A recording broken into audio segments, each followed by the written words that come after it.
Less than a week ago, I happily reported on this channel that Nissan had developed a new battery management software for 2018 Nissan LEAFs that would essentially eliminate Rapidgate forever.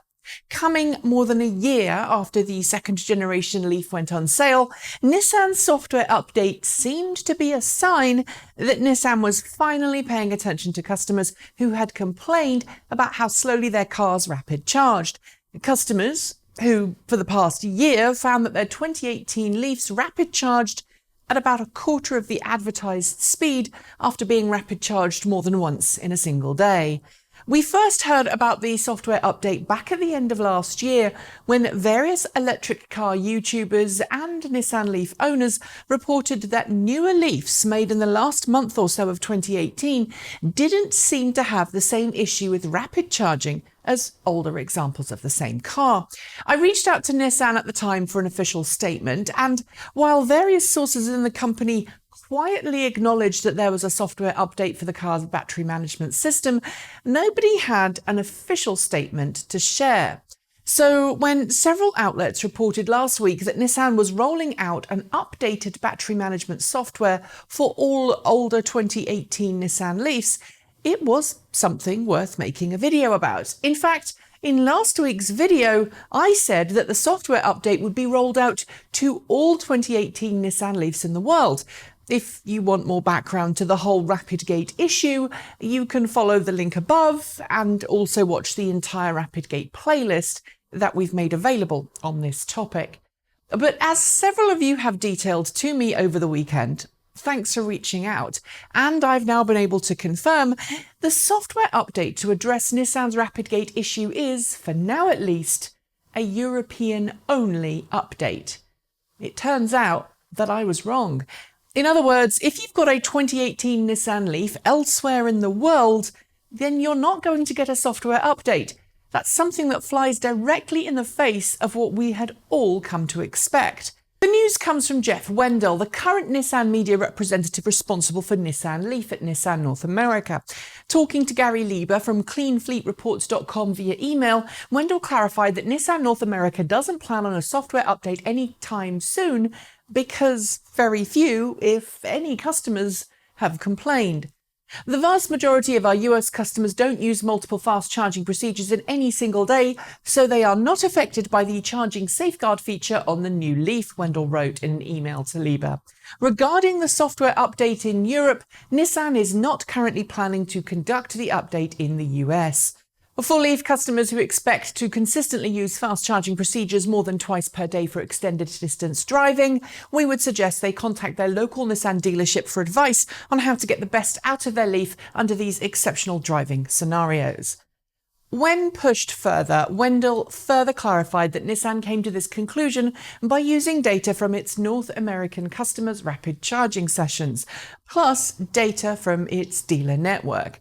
To date, Nissan says it's had no reports or complaints from customers via its dealer network in the US concerning a slowing down of charging at rapid charging stations. And thus, Nissan has concluded that Rapidgate is a non-issue, even though I've heard of people in the US suffering it. Frankly, I think Nissan needs to choose its next move very carefully or lose a lot of customers for a very long time. But that's a different story, and I'm going to put my personal disappointment to one side. What I am going to do, however, is give you a few salient pointers to think about that may explain Nissan's decision and its data, although not excuse it. First, let's explain why Nissan LEAFs seem to be driven shorter distances in North America and perhaps expose the flaw in Nissan's argument. If I had to guess, it'd be because unlike Europe, where the Nissan LEAF has until recently been one of the two longer-range mid-price models that were easy to get hold of, there is plenty of choice in North America when it comes to long-distance electric cars. Both the Tesla Model 3 and Chevrolet Bolt EV offer longer ranges than the 2018 LEAF. While they may not have the same price as the LEAF, I'd wager that customers who do want longer distance electric cars are choosing the longest range electric car they can afford, and the Nissan LEAF, while more affordable, isn't really all that long range. That theory is backed up by the second point that I'd like to make. Nissan sold far fewer LEAFs in North America last year than it sold in Europe. While I don't have the full year results for Canada or Mexico or any of the other smaller countries in North America, I can say that only 14,700 or so Leafs were sold in the US last year. Canadian Leaf sales, I'm guessing less than about 6,000 sales based on the first 3 quarters of sales data, didn't add a huge amount to that total. And since the US and Canada are the largest volume Leaf markets in North America, well, you get my point. Europe, meanwhile, again, I don't have full sales data, but I can tell you that in the first 8 months of the year alone, the Nissan LEAF, Europe's best-selling electric car for last year, sold 43,000 units, obliterating North American sales. Why is this more important? Well, more sales equal more cars, and more cars mean more people are likely to try to make long-distance trips and thus run into this problem. So when Nissan says it's not had anyone complain about the issue in the US, it's important to remember that fewer owners mean fewer people will likely experience the issue. That's basic mathematics. Is there a solution? Well, maybe. Nissan implies from its statement that if enough people complain about the problem, it might change its mind on the software update. And so if you're a Leaf owner who wants to fix that Rapidgate issue in North America, well, make some noise.